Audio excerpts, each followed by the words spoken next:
talk. I have the honor of introducing our speaker this week, which is Dr. Bill Schrage. So many of you have probably met with him already and have heard kind of about his career, but I'll just give you a little summation. So Dr. Schrage did his bachelor's and his master's degree at the University of Utah.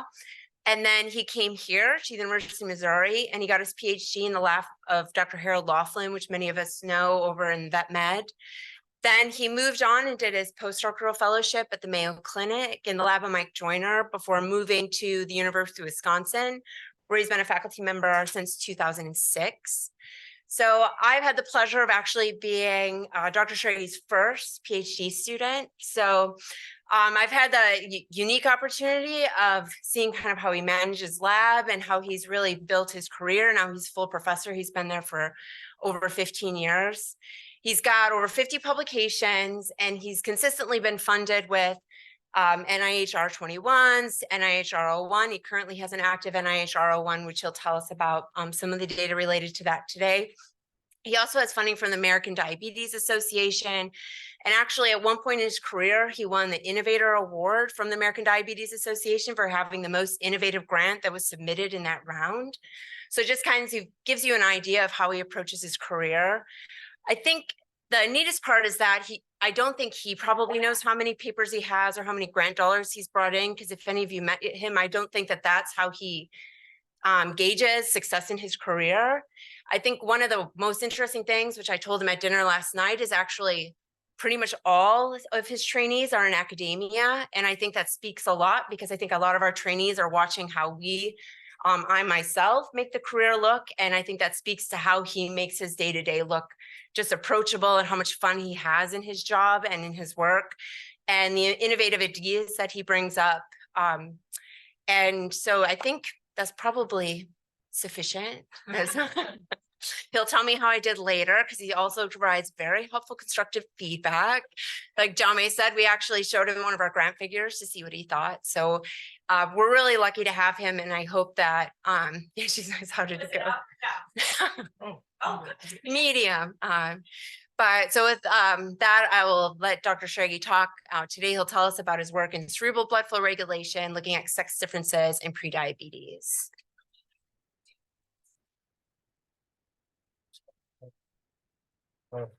Somebody. All right. Thank you very much, Jackie, for that very lovely introduction. I guess I don't get easily embarrassed because I make a fool of myself all the time, but that was very nice things to say, and hopefully I can live up to some of those things in this talk. So I'm going to try to give you a story of one story of cerebral blood flow regulation and break that up into two stories of healthy sex differences and then the effects of prediabetes on brain blood flow. So kind of a two-part talk, and that's how my brain works. It's pretty much simple, black and white, just two forks in the road. I don't like things to get much more complicated than that. So I've been at Madison for 17 years, and so I figured I should start with the people that really matter and say thank you first. So thank you first of all for Jackie for inviting me, for everyone for hosting me. It's been great to see people that I've known for a long time and admired. Great to meet new people and hear some of their ideas as well. So this has been really fun, very exhausting mentally, but really fun. So I appreciate the time, and hopefully you can hang in there with me for me to share my story. So I just want to thank several people. The sex data is going to be presented mostly. It was Jess and Caitlin have done a lot of that work with Sean's help. The pre-diabetes data is going to be mostly Katrina's work. Last year, the group, most of us went to Long Beach for APS, so that's them having fun without me because I tried to stay out of their way. And then we try to work hard in the lab, and then we try to play hard too. This is our annual canoe trip on the Wisconsin River, just about 40 minutes west of Madison, where we go have some fun. And so certainly a lot of grad students, a few postdocs, great medical support who help share ideas and give clinical support that way.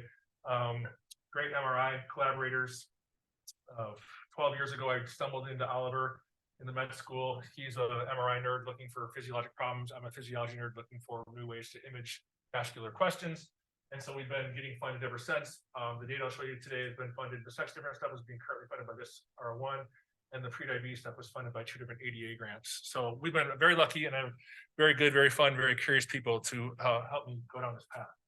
So if you haven't been to Madison, Wisconsin before, I would say recommend visiting sometime. It's a fantastic college town. It's a fantastic city to live in general. guess partly because of the university. This is our version of Jesse Hall, basketball on top of the hill. Summertime, we do have some green and some great flowers. We are situated on a lake. We're actually around 2 big lakes. So this is our summertime activities. Is one of our student programs and social medias and stuff like that. Summertime, we actually hold our journal clubs here at on Thursdays because they serve fermented beverages and pretzels and brats and other things too. So it's a great way to have a little fun after science. So that's summer season. And it looks like this right now in the fall with a lot of fall changing. See the campus, the state capitol here, and then the campus is most of this section down here. So it's fun to go for bike rides and walks and everything else when you're not in the lab working hard. And if you're crazy enough to stay around for winter, this is this lake right here, like Mendota Frozen. And I was there at that time. well, it comes out every year. It comes out every year. It gets on the ice, and they have all kinds of festivities. So we have fun in all seasons in Madison, both in this house and the lab. All right, so I am certainly not a sex difference expert. I'm not a hormone expert, but certainly in the cardiovascular field, there's all kinds of research about differences in prevalence, severity, onset of various cardiovascular diseases, and certainly there's generally a high prevalence of obesity, diabetes, and other things here in female sexes. Males tend to have higher prevalence of hypertension, sleep apnea, schizophrenia. So there's certainly different sex differences in prognosis of various diseases, including diseases that impact or associated with negative outcomes in brain function. And I'm also not a neurologist or neuroscientist. I'm studying the perfusion of the brain as well. So don't ask me too many hard neurology questions today. So thinking about brain health and brain outcomes, certainly generally low, if you're betting in Vegas, low brain blood flow is associated with poor brain outcomes, associated with dementia risk, stroke risk. Most of those brain diseases are non-uniform as far as not only what parts of the brain are affected, but the onset and severity of what those progressions are. And also a lot of those patterns are sex specific. So without showing a lot of graphs to kind of support, you have to trust me on those observations. I certainly wanted to pursue this idea, and I'm not the first person to pursue this idea about our sex differences, other sex differences in brain blood flow regulation. So a lot of people have been doing this for a while in various ways. I'm going to put data primarily on imaging type techniques or volumetric flows, things that we can actually quantify with real numbers, not indices of flow, just to simplify things. So certainly there's data from quite a few different labs showing that, for this case, young women have higher brain blood flow in terms of mils per 100 grams per minute than males. White matter, also a similar pattern in this case. Different portions of the brain have higher perfusion of the white matter. Of course, if you're interested in brain outcomes at all, you know that white matter hyperintensities are part of the process and pathogenesis towards things like cognitive impairment, dementia, associated with hypertension, all kinds of things. So certainly this suggests that there's sex differences in brain blood flow regulation, even in fairly healthy people. Similar data here by another group. This is mean data up here, and then the individual data posted down here in panel B. Both in gray and white matter, there's higher brain blood flow in females, indicated by the reddish dots here. But you can see that there's an interesting twist to that, and that they said people who are about 30 to 90 years old, and brain blood flow decreases with age. That's also pretty well established. And so one thing that I guess bothers me when I look at these kind of data is I don't know how much of this relationship is age or sex or their interaction. Similar, there's been other studies using other MRI methods. Here's a couple of them. That shows red is a higher blood flow age, but again, it's hard to tease out how much of that is age versus age by sex. Also, flat lines basically. This is data from our lab from about 10 years ago. When I first got into cerebral blood flow research, we had transcranial Doppler, and we looked at women across mid-luteal, early follicular phase, or looked at their transcranial velocity just at rest. This was some time control data here. And so being in mid-luteal phase when estrogen levels are higher, progesterone levels are starting to increase too, higher brain blood flow, at least as measured by velocity through that. So even menstrual phase can affect brain blood flow within a given step. And the bulk of these studies here, to my knowledge, were specifically controlled for menstrual phase. So that's another factor. So you take the kind of top tier of literature that does quantification of blood flow, looks at that basic question of do males and females differ in blood flow regulation. You come up with a list that says, well, I'm not studying anything new. We already know it. Females are better than males, so why am I even here talking, right? And I try to list some simple components here. MC stands for menstrual cycle. And so most of these studies are confounded by at least one or more factors. Either they had a wide range of ages, they didn't control or precisely match ages. None of them, either they explicitly state they don't control the menstrual cycle or they don't talk about menstrual cycle control at all. And a lot of other studies either don't mention dealing with some of these other factors. So they don't list how many women were on hormonal contraceptive or were not. In addition to the menstrual cycle issue, they don't have various disorders like anxiety, depression, hypertension, obesity. Clearly, when you look at some of the patient characteristics, there are studies like I showed you that have people in their 30s and 40s, and the BMI clearly spans 20 to probably 35. So obesity becomes an issue. They don't account for any of those things. Some studies say they made people stop smoking for 12 hours. They didn't say how many people were smokers. So I don't know how, I'm suspecting smoking is probably not good for your brain blood flow. And then most studies are pretty good with brain blood flow and holding caffeine for at least 12, if not 24 hours, because that if you all had coffee today, your brain blood flow went down about 30%. But they don't always report fasting. Certainly things like insulin, acids, or high glucose, vascular function, therefore change flow. Exercise can acutely increase brain blood flow, so most people don't control for that. Most people aren't even interested in exercise. And most people do try to control for NSAIDs because some NSAIDs can reduce brain blood flow in a similar manner to caffeine. So basically, there's a whole lot of confounders that most people either don't address or maybe specifically ignore. And so I wanted to understand, if we really have an answer to this question, is there a fundamental sex difference? But all these things to me make a big tangled nest that I want to see what strings I can pull on, try to untangle that mess. And so I wanted to hypothesize based on everyone else's data suggested females do have higher perfusion, that they would have higher perfusion while trying to control for a lot of these compounds. That's at a whole brain level, but obviously our brain works in lots of functional interconnected units. And so in diseases, I said already, of the brain usually are heterogeneous in where they act and how they act. So there's certainly evidence, like in the Alzheimer's field, for instance, that some regions are affected more than others, both in brain size and brain perfusion and things like that. So we wanted to also look in different specific brain regions. And for today's talk, probably for my brain, and also just to keep things relatively simple, we're going to look at emotional and memory regions, since a lot of those are involved in things like depression, anxiety, and then of course the ever prevalent only growing, unfortunately. So how do you keep all that stuff untangled? Or how do you start untangling all that stuff? You just try to control as much as you can, right? Or you at least got to measure it and then factor it in your statistical analysis. So we tried to remove the age a little bit, narrow that down a little bit by people 18 to 40. And then we do a pretty extensive medical history. So they don't have any kind of cardiovascular disease, any kind of metabolic disease, no major surgeries, no head injuries, no anxiety, no depression, no smoking, they're taking any medications, not even SSRIs or other antidepressants. It's actually pretty hard. We have a lot of people, especially females, 5 to 26 range, so they're not really open. So we're 18 to 25 on BMI. We study women only on days 1 through 5 of the menstrual cycle, and these women are not on any kind of form of hormonal birth control, which also changed. A lot of young females are on hormonal birth control for contraceptive reasons as well as many other medical reasons. And they all take a negative, or we confirm they're not pregnant before they do the study procedures. So hopefully this is going to get at trying to untease some of that complex physiology that may impact brain blood flow.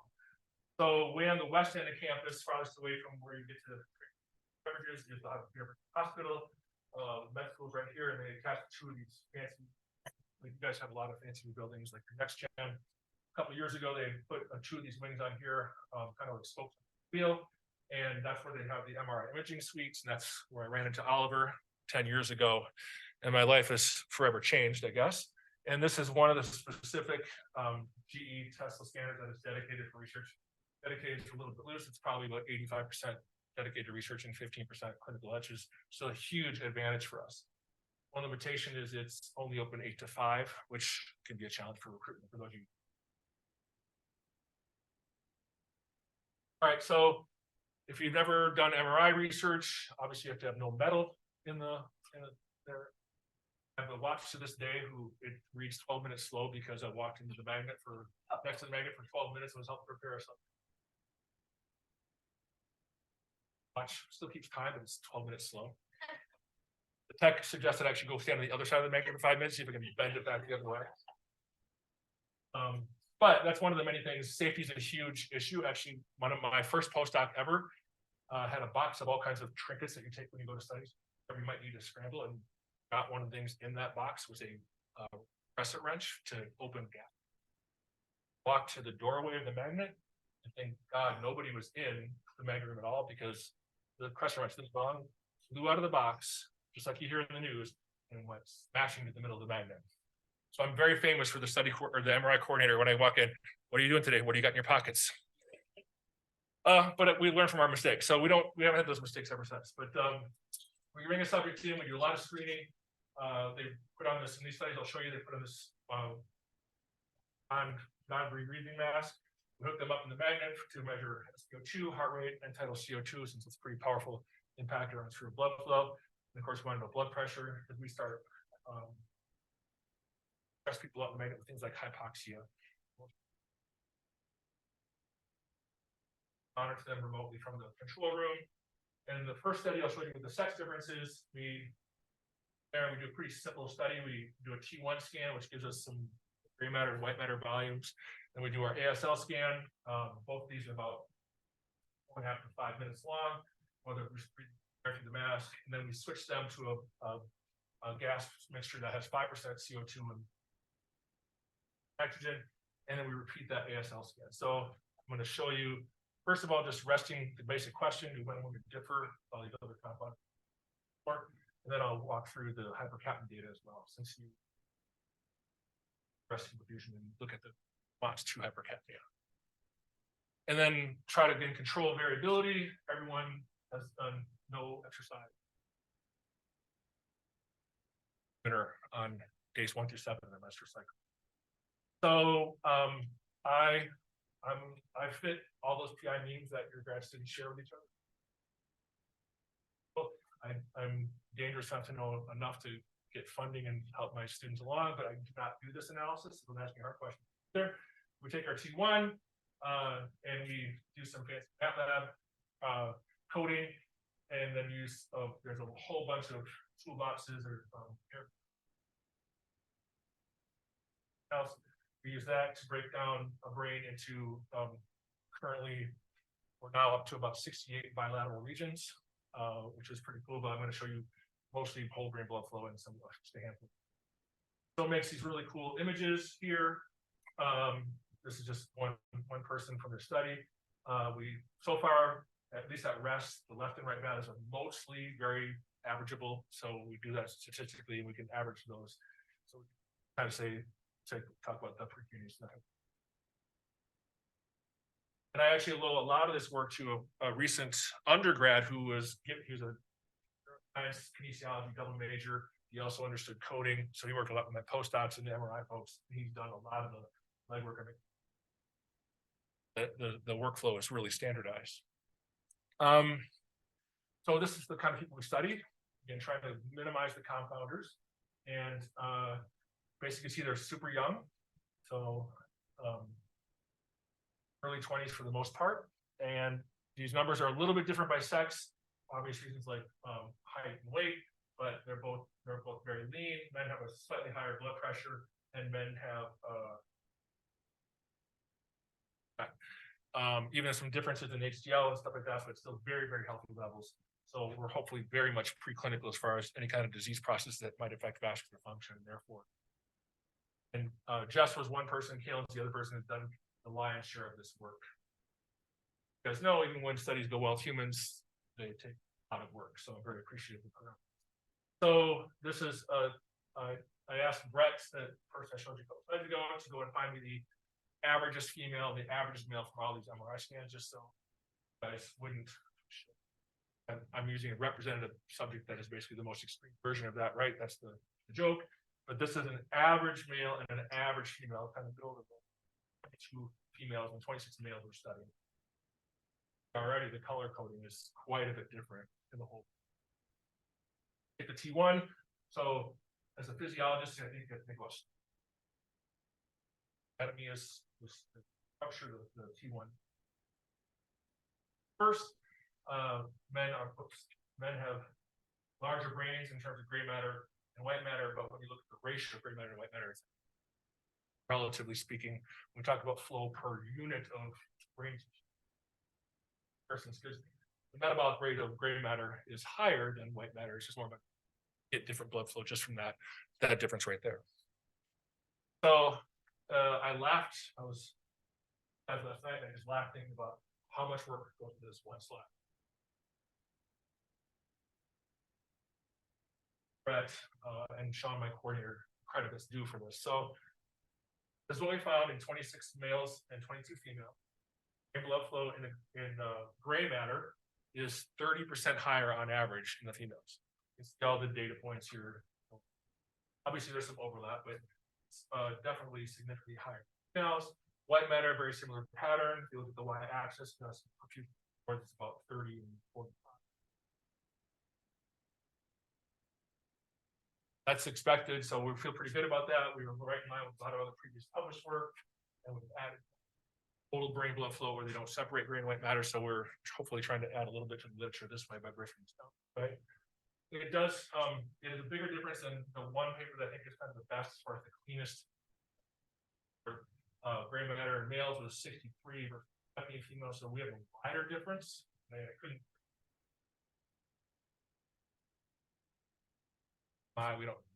Those studies weren't also very big N, but we have a bigger relative difference between our sexes.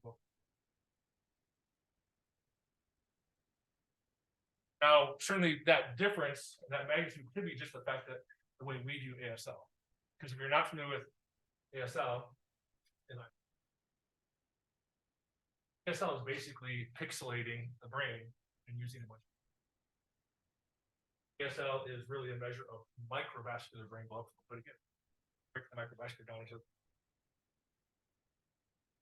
So that's the measure of brain blood flow at the level of the microcircuit. Great, then we can hopefully break.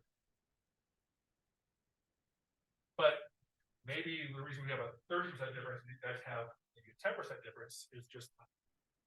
So I kind of lied in a timeline before we actually did another scan called PC White. That imaging here, basically this is the macrovascular version of that. Let's show another picture too. So it's not, I'll show the picture later on. So you can see most of the brain. So this uses other technology that is not always available to most institutions. In fact, Jackie was telling me last night how they talked to her MRI folks here and they said, no, you can't. Yes. But Madison is home to a lot of really cool MRI. But basically, another 5-minute scan without contrast agent codes the velocities of the red blood cells from the major arteries. So we can look at the cross-section area of all major 11 arteries. Turn that to, they should give us. So we use that T1 value data for the brain volumes, and I'm not showing the average of the thing. You'll see when we compare this vibrators, we actually take the SCH in the basal artery and call that whole brain blood flow. And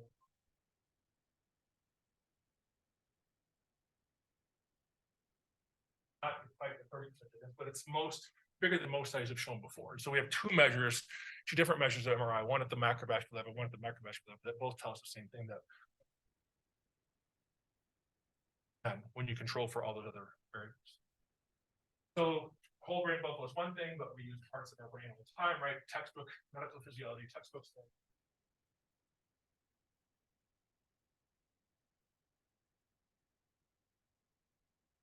No, that's not really true. We can stress the brain in all kinds of ways, exercise. So regional differences may be important. Brain disease. So that's our data I just showed you so far. And we know that not only does region that functions of their metabolic rates, that's CMR.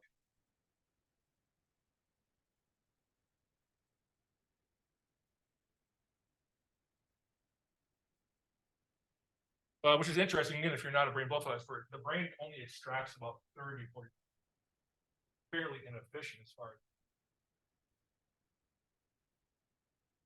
coffee, extract the brain blood flow 30% and functions just perfectly fine. So we wanted to break this whole brain stuff down to regions, and just for today's, I'm going to show you. And at rest, these are the every one of these 8 regions is higher in females than compared to males. It ranged. I didn't want to show you that. But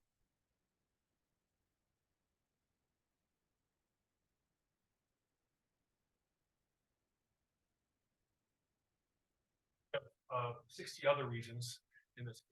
Every one of them is significantly higher in females, ranging from 12% to 51%. So, and this is the same, the whole brain, and then those same 8 regions here. Men had lower blood pressure infused. And so when we normalize for blood pressure, look at vascular conductance.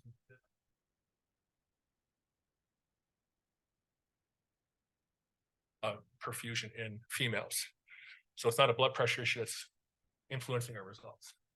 So why do they need higher brain blood flow? I think it's pretty basic physiology, and that is thinking about the metabolic rate you need to supply. So it turns out that our males have about 20%, almost 20% higher hemoglobin.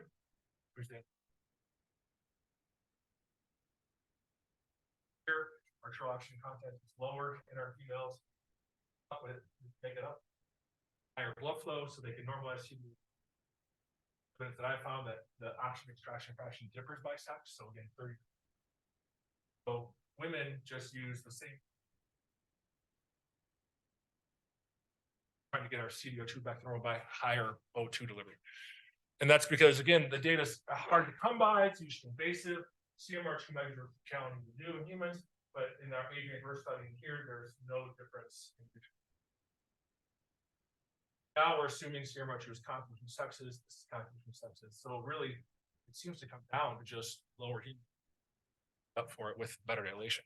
It doesn't tell us how they make up for it, better dilation, but they're meeting their goal of delivering O2.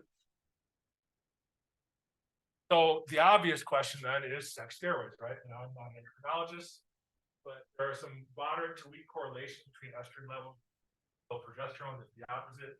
DHES also does the opposite, but usually men are up here on the DHES level. Women always correlate by sex. Like one paper that said there's a nice correlation. One person out here.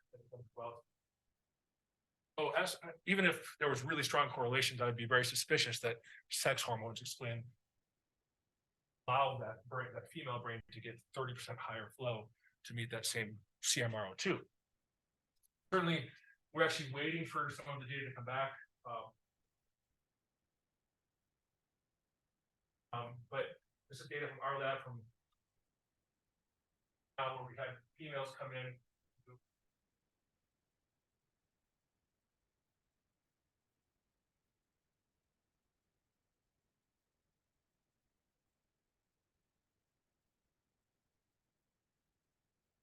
Lower than but still. All are kind of a mixed bag of sex hormones. And I think if we surveyed all of you for your sex hormone,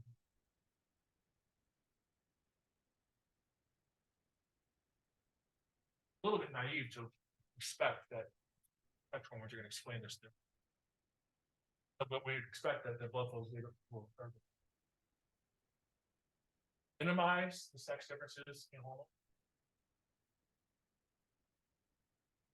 So the study is far away from perfect. We didn't measure CMR2. We told everyone to stay away.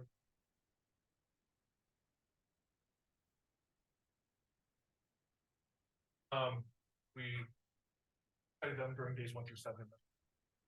Find the difference in hormones, but other hormone profiles, right? I don't know if this difference gets magnified or minimized.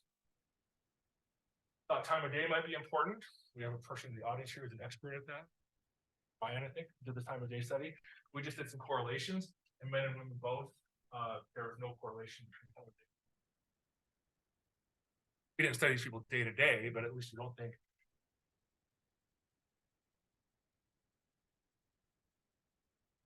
Aerobic fitness can also affect brain blood flow. This is a study published a while back. High fitness people have higher reactivity to CO2, vascular function tests in the brain. But we did treadmill VO2 max tests on these subjects, and they all fall in the very high to very high fitness category based on the rest of sports medicine. I don't think that's affecting our. Sure, there's no difference in fitness. So of course you guys want to know the mechanism, right? I don't think it's necessarily, it could be partially sex hormones. But vascular speaking, since you're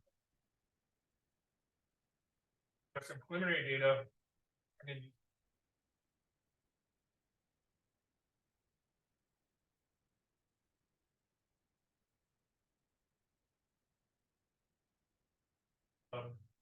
we take 5 to 10 slices, so the MRI gives us every 0.65 millimeters gives us the value of higher sort of the slices, and we average those things. In the old MRI data, it would basically give you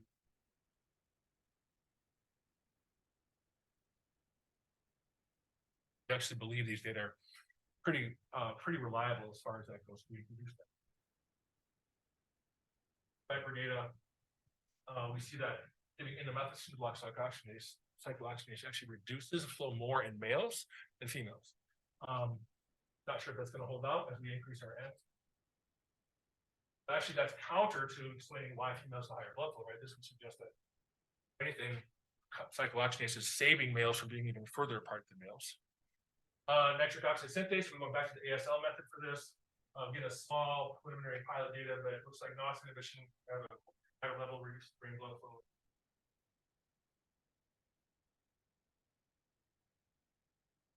In very preliminary data, and we don't have an infusible form.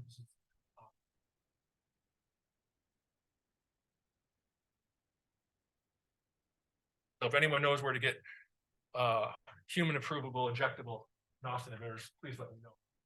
Makes them shut down about 3 years ago. This is intravenous whole body. Well, they're in the scan. Yep. We put them in the scan, and we do a baseline scan, and we fuse LNMA. But we're out of LNMA. Yeah.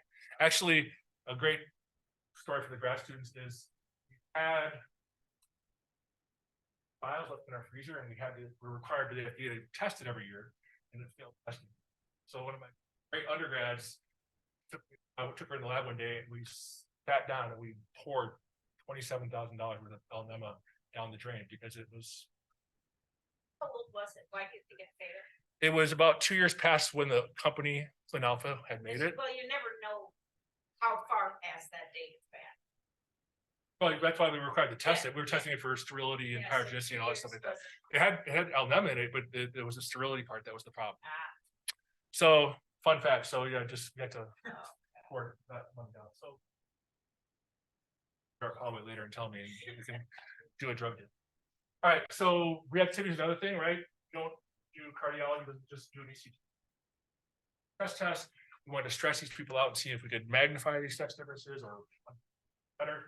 So this activity to CO2 test that easy to administer in a lot of clinical scenarios. So it's done a lot in hospitals like this. Reactivity to quartile. Something is the worst quartile here in the flow bar has the worst survival curve.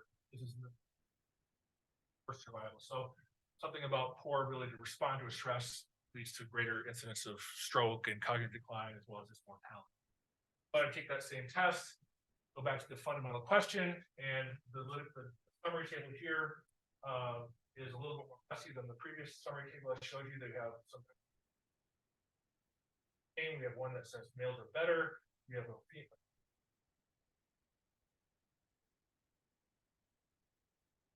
Better, but very few, if any of these control for menstrual cycle. TCD again, just the index of flow, not perfect, especially because there's good MRI data now that when you give a CO2 test, the MCA dilates. There's fine.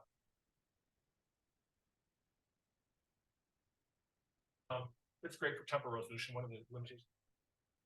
5-minute scan for one guy. Horrible. But so it's a mixed bag of results here on reactivity and sex differences. And then took these same people. We had two women whose MRI scans got corrupted, just probably from motion artifacts. So we're down to 26, statistics. And when you take a random person, again here, I tell the middle of the pack, and you give them CO2, pretty like a Christmas tree. And so we had to go in and calculate what the reactivity was, which is simply based on confusion over the chain.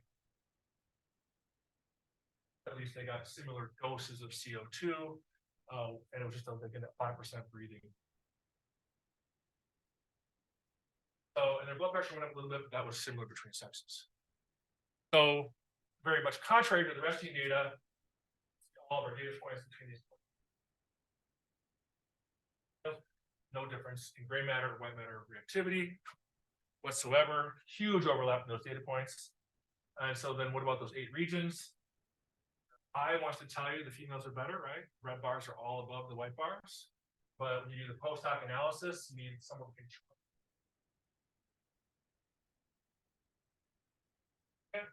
So have that guy do a couple times and say it's not different. It's just not different. Really variable between subjects such that there's no sex difference. So reactivity is the same. Blood pressure issues, again, there's this not different between sexes. So the data that do suggest difference, this one that suggests that females are better with TCD, also they jump from hypocapnia to hypercapnia to help the reactivity. There's some sex differences at the hypocapnic level, so that led to that. So I think that's why they said females are better than males. The MRI said they said males are better. They actually normalized the resting flow, which is lower males, and the change. Measure of MRI, which has its own limitations as well, but it's a pretty good measure of that's the study that showed that males have higher reactivity, but they have smaller blood flow.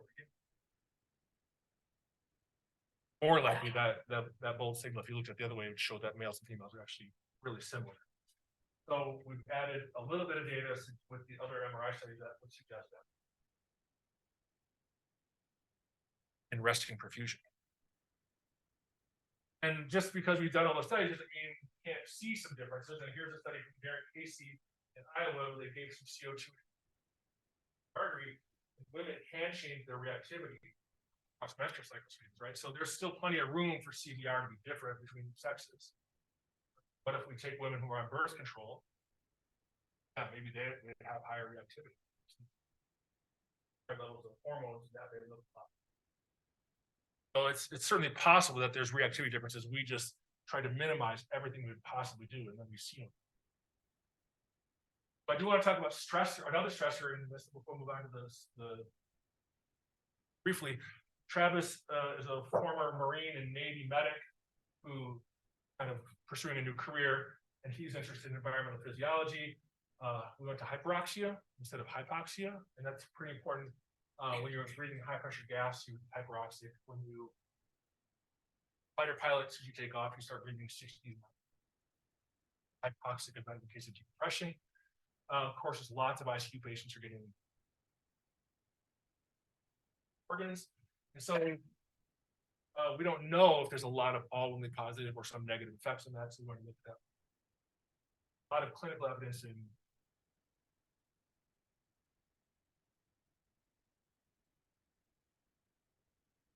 post-surgical outcomes that tend to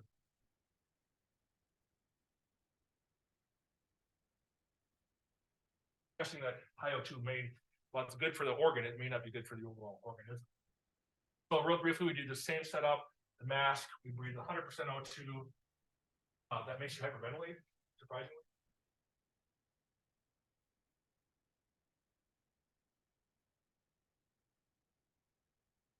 And here's our data here.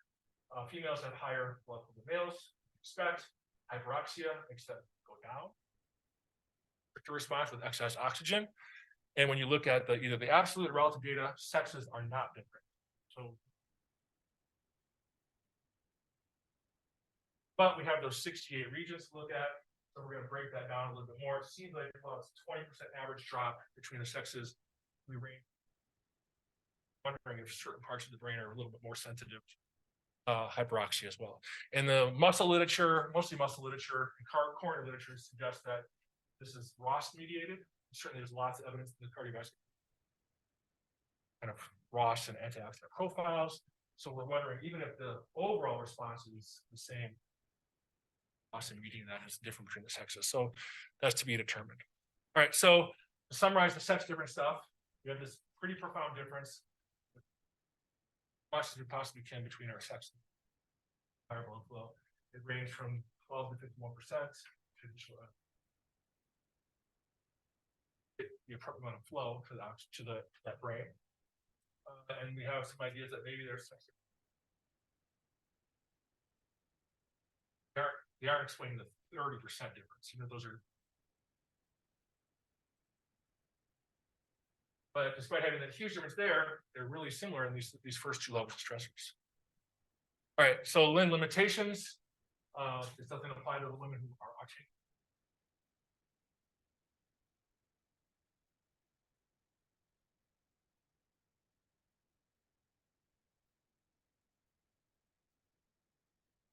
Don't know the CMR2. That's a really important assumption. The MRI guys are working on a non-invasive way to estimate CMR2. Okay. And we haven't fully confirmed the bloods. I think they will be as minimal as possible, but we certainly can't wipe out the sex differences in hormones. All right, so a flip, still brain blood flow, but I want to talk about prediabetes. I apologize to John because you see most of this data previously. We finally got it to full publication status. Now she did a postdoc and now she works for NEP. So if you haven't known already, right? 1 in 3 adults have prediabetes in America. Only 1 in 10 or so of them know they actually have it. They just know this.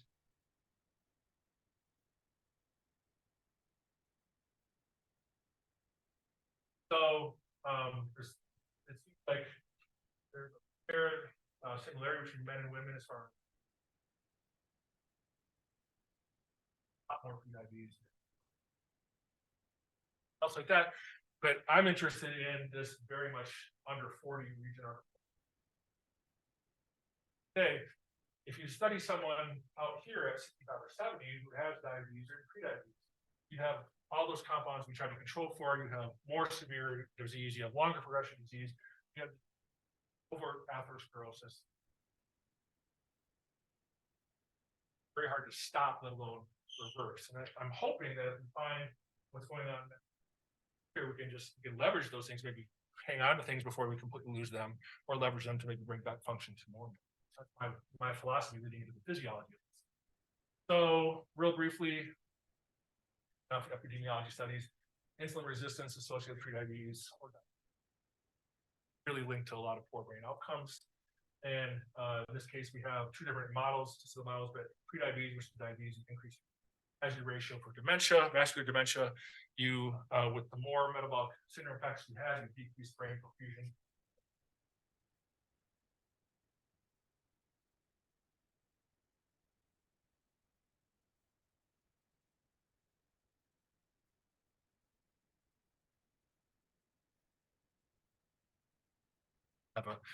Have a parent who has Alzheimer's, and you look at the relationship between brain blood flow and some executive functions.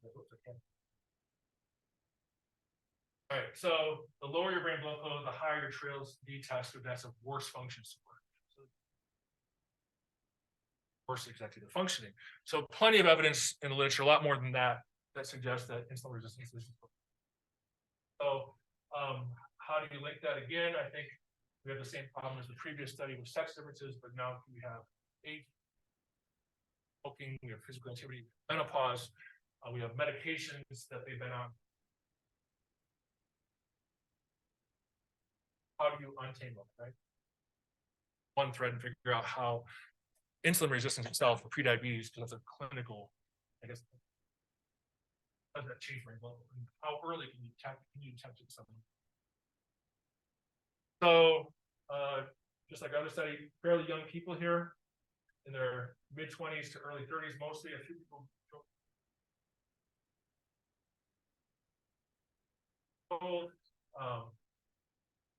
are definitely obese by BMI. See their weight is about 50 kilos. They have to meet at least 3 of these 5 criteria, and they, like I said, HDL, they meet are most of our people hit. Very few hit elevated fasting glucose. So if there's people in the clinic, they're 30 years old, they get a blood draw and they test their insulin, the doctor says your glucose is 90. But by definition, these guys are insulin resistant right here.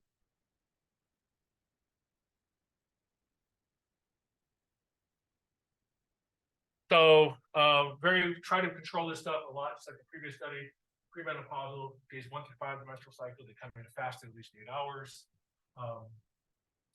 Go through our MRI protocol, and they really are otherwise healthy. They've never been diagnosed with anything. And again, these people are 50 kilos overweight. Probably something going wrong with them. Measure their blood samples and some of them, you can see that for hyperleptin, higher resistant levels, and higher IL-16 up level. Most things are still not elevated. So they're still very subclinical as far as information goes. And so we want to test that basic hypothesis that people with blood flow want to look at the mechanism. Went back to the MRI scanner, which is the Katrina study. We have placebo data I'll show first just for simplicity, but from the magnet, we put an IV study, the drug blood samples were infused with drug. We data here that I won't show you that happens after the scan. So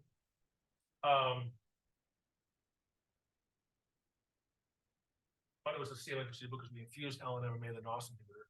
The other one was a pill placebo because one blocker, ampersand. So we used both Viper and ASL because we didn't know for vasculature, so we wanted to do both of those things to cover our bases. We did a lot of non-parametric statistics to figure this out. The Viper method I already highlighted the regular before. This is just different views of the same person. And so I'm going to show you a little bit of Viper data, 40 flow data, but then I'm going to switch all to ASL. Barely. And so total brain blood flow measured at the level of the ICs and basal artery is 30 years old, no medications, no overt official diagnosis of any kind of cardiovascular, hepatic, renal, 20% more blood. That anteriorly, think about the ICAs, same, about 20% difference. Different. If you look at that with ASL, you see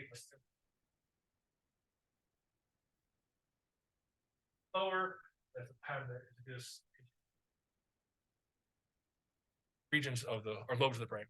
And if you look at the data statistically, epidemiology, 20 up 30 years of primary. Same blood flow as if they didn't have prediabetes and they were 60 years old. That to me is pretty profound. So we want to know why. A lot of you here know way more about insulin signaling, JAMA being one of them, and insulin disruption.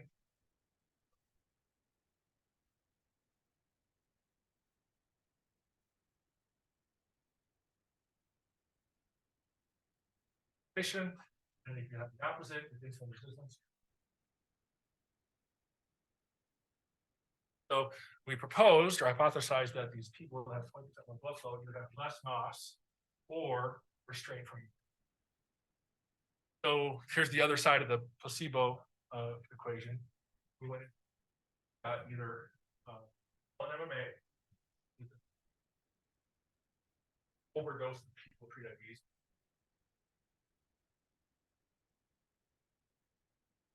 And then we had some people, some of them actually did both studies, but the ones who did separate. Study where we took ampersand, which is clinically prescribed for pulmonary hypertension primarily. Couldn't study females. Well, we could with an enormous amount of administrative drug. They had to register.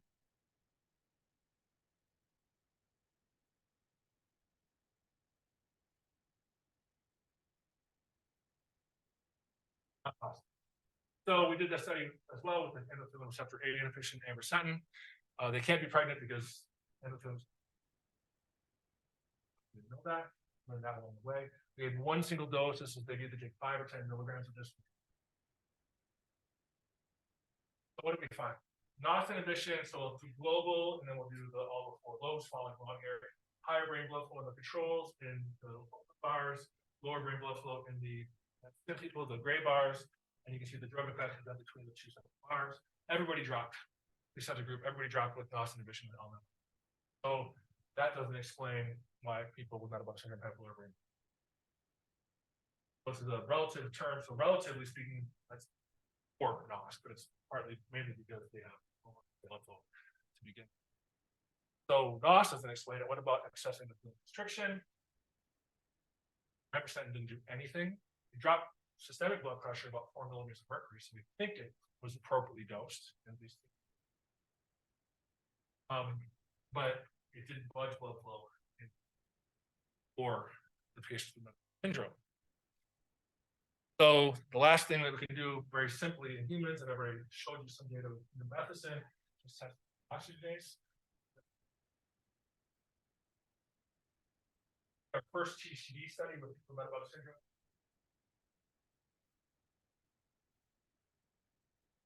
Blood pressure could be dropped less than the syndrome.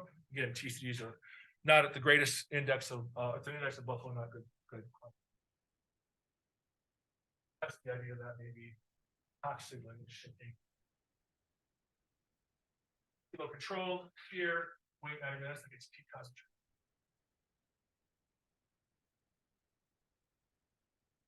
Markers of prostaglandin production. So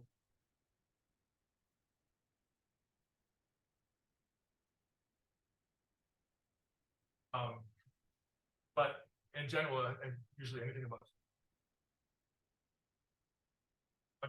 metabolic. So same kind of data presentation, except we only measured this with the flow. Total flow goes down in both groups, and total flow goes down to where there's no longer a group difference.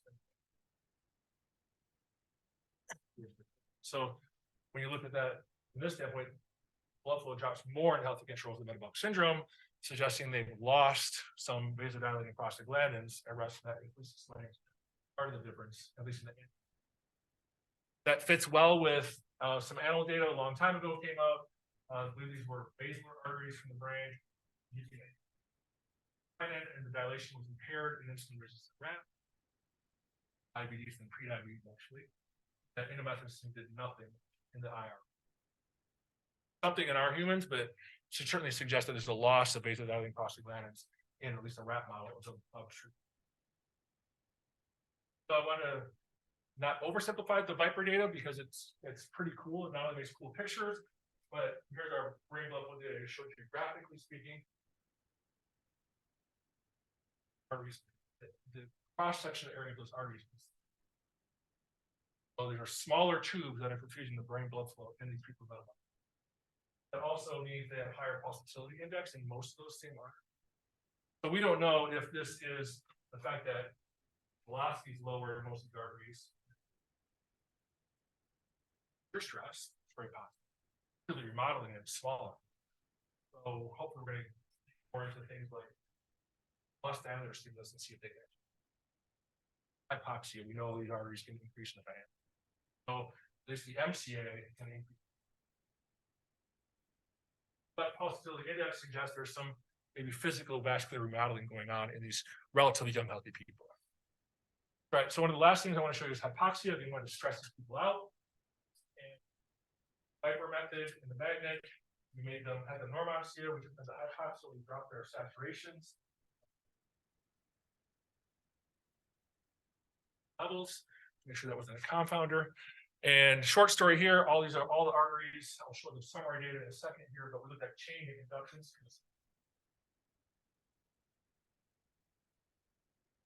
Summary data, mostly the anterior.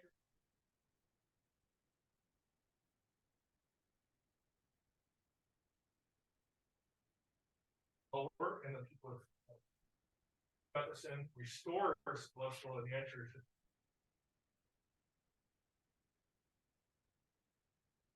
Perfusion. but it doesn't seem to affect the anterior symptom. So they don't respond very well to the hypoxic stressor. And at least in the front, it appears that COX is actually causing a vasoconstrictor signal that we're removing within the methicillin.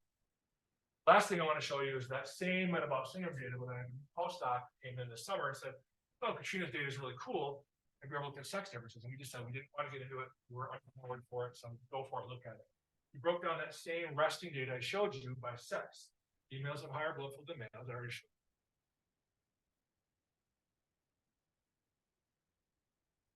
Lost that advantage. So we always think of females being cardioprotective, at least till menopause, right? Metabolic syndrome now is clearly not being protected by people. Pattern is similar, it's exactly similar in the parietal and occipital lobe. So what's causing it? The people who have is one of the factors for metabolic syndrome, and when you run a regression, women have a negative regression at higher their triglycerides here in the front bar, the lower their brain matter perfusion. Very weak, very preliminary. Means anything, but maybe dyslipidemia is one of the reasons why they lose more blood flow in response. Right. So to summarize that, these are really healthy people with prediabetes. Lower brain blood flow due to loss of COX, and they have poor hypoxic dilation responses due to gain COX signaling. Their arteries may be changing. That's still very preliminary. Women seem to be more susceptible to the negative effects of prostacyclin. Just to remind you, the female data I already showed you about the huge sex differences. That's what I'm going to finish on. So in the sex difference study, we're kind of repeating a lot of these studies where we're actually giving in about effects. We're adding hypoxia as a stressor in this, as well as the CO2. Look at global effects, look at regional effects. Travis is going to help the new graduates to get going. Look at loss and hyperoxic restriction. We have all the approvals. This is the coolest thing. We have all the approvals. We're about to take some of these people from this study to completely suppress it. Try to take the sex hormone difference we've already minimized and try to make it go down closer to zero. It won't ever get there, but it get closer to zero to try to wipe out hormone differences as much. And of course, I want to do the other stuff. Metabolic syndrome, we certainly have a lot of ways to go here, but one of the things I tell my students, keep it simple. But I've done too many of these things, like, hey, what about this idea? What about this idea? The lab has now developed a new thing. F off, keep it simple, Steve. Focus, they tell me to focus. So we get some stuff done. All right, so again, these guys are the key to it. That's why we go paddling to try to say thank you, buy the pizza.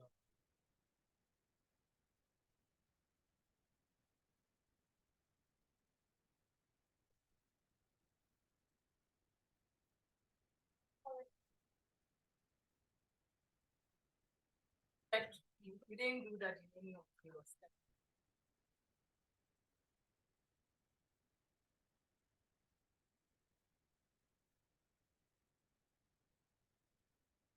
I'll speculate on how it was fixed.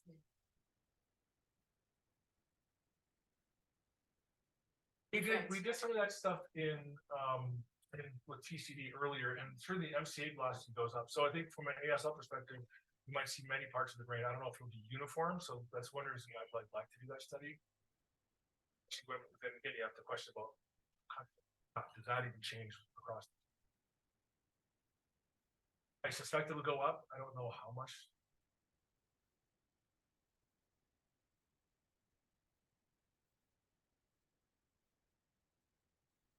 A lot of confounded things, but if I had to give maybe first, I'd say it's going to go up a little bit.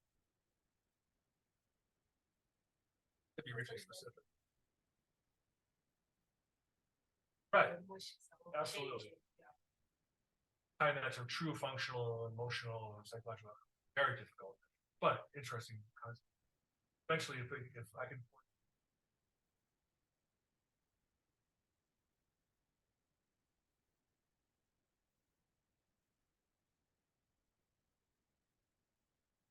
Yeah, there's some decent data from Phil Lab that suggests that. He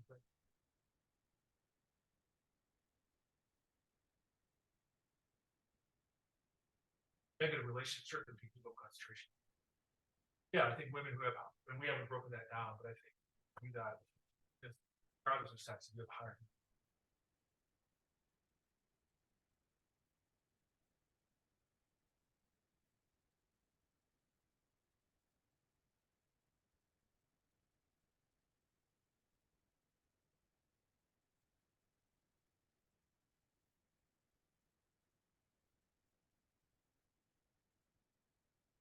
What data is that? Oh, no, man. Oh, increased glucose concentration. But like a euglycemic clamp or something like that? Sure. I don't know if that's.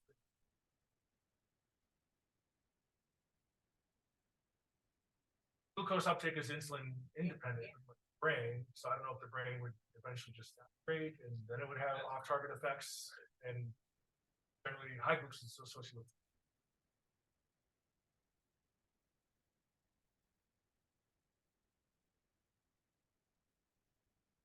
Glycemic insulin or euinsulinic hyperglycemic clamps.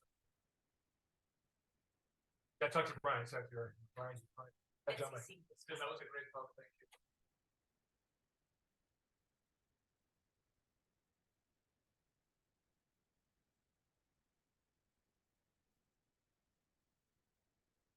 So metabolic is going to be normalized. Yeah, so there'd be some kind of scaling feature that I'm not familiar with, but I bet you it's possible. I think Phil Lanzi would be a great person to ask, because he's starting to get a lot more females. He's certainly interested in that. We just bought a new laptop ultrasound, so I like that idea and see if our 4D flow data matches pretty well with a lot of the ultrasound data as far as like 250, 270. So at least the volumetric flow is pretty similar. You can get a lot more, again, high resolution stuff about pulsatility and IMT. I think overall they're going to certainly they correlate pretty well, but it probably.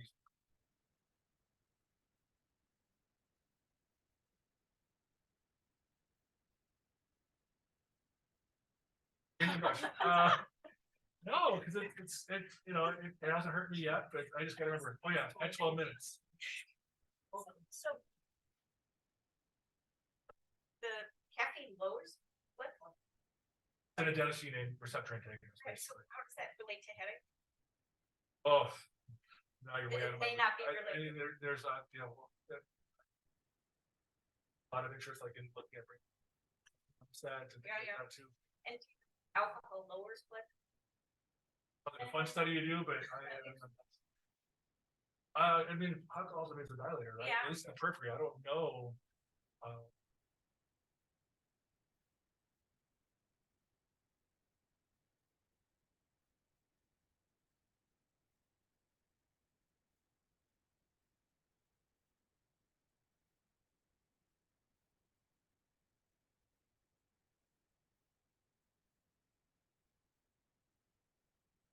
So at the same time, we actually published some of this stuff in the Healthy Controls. Another paper came out, but they gave an nNOS inhibitor in brain. Depending how we measure the brain blood flow, either with our 40 flow or ASL, between 5 and 11% decrease. So it are not.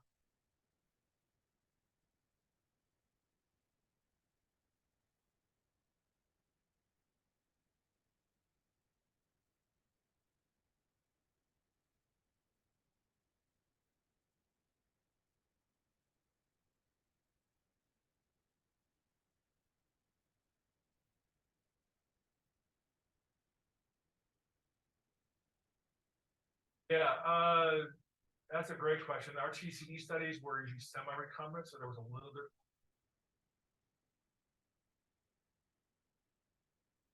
across phases more so.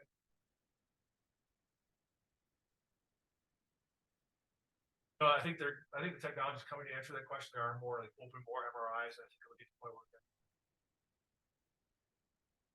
the post secretary of the day was saying we need to do some kind of stimulus, like just literally try to change the pressure that produces.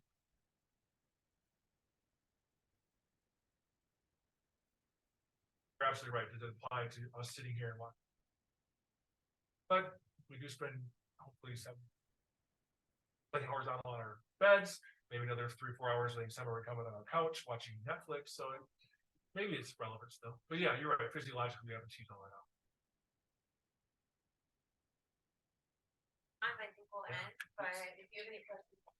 Thank you guys.